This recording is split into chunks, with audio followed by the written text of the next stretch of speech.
Mon fils est au lycée en classe de seconde. Il a plutôt de mauvaises notes. La semaine passée, il m'apporte son bulletin de notes où, par exemple, il a un 4 sur 20 en sciences physiques, 6 sur 20 en maths, 9 sur 20 en français, mais un 17 sur 20 en musique. La seule note au-dessus de sa moyenne générale. Pas glorieux tout ça. Mais que faire? Mon premier réflexe est de lui faire prendre des cours particuliers de maths et de physique.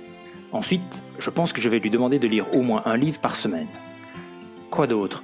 L'abonner à une revue comme Géo, afficher un planisphère dans sa chambre, etc.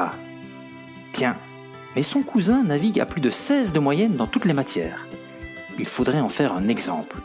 Voilà une bonne idée pour les prochaines vacances. Envoyer le fiston chez son cousin. Je repense alors à ce que me demandait toujours mon mentor en se basant sur la TOC. Mais que veut-il faire plus tard? Quel est son but? Ah oui, il veut faire prof de musique. Et qu'est-ce qui va l'empêcher d'atteindre son but? Eh bien pour cela, il y a le concours pour entrer au conservatoire et il doit passer par un master. En fait, il faudra qu'il maîtrise encore mieux sa pratique du piano, même si en ce domaine, c'est déjà un surdoué. Et pour le concours, il devra être excellent en histoire de l'art, être à l'aise pour s'exprimer à l'oral, et aussi à l'écrit sera un plus. Donc au final, c'est plutôt histoire et français qu'il doit travailler à l'école. Bref, si je lui avais fait prendre des cours de maths, il serait peut-être passé de 6 sur 20 à 10 sur 20.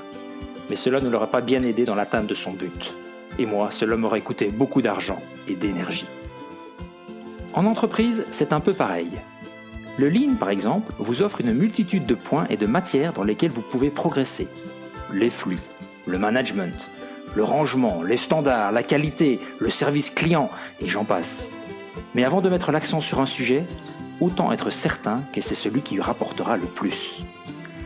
La TOC vous aidera à définir le but de votre système et à choisir les outils et matières dans lesquels vous devez progresser en priorité. Après, il sera temps de piocher dans la boîte à outils Lean et Six Sigma pour améliorer significativement votre processus. Et si vous utilisiez la TOC dès aujourd'hui?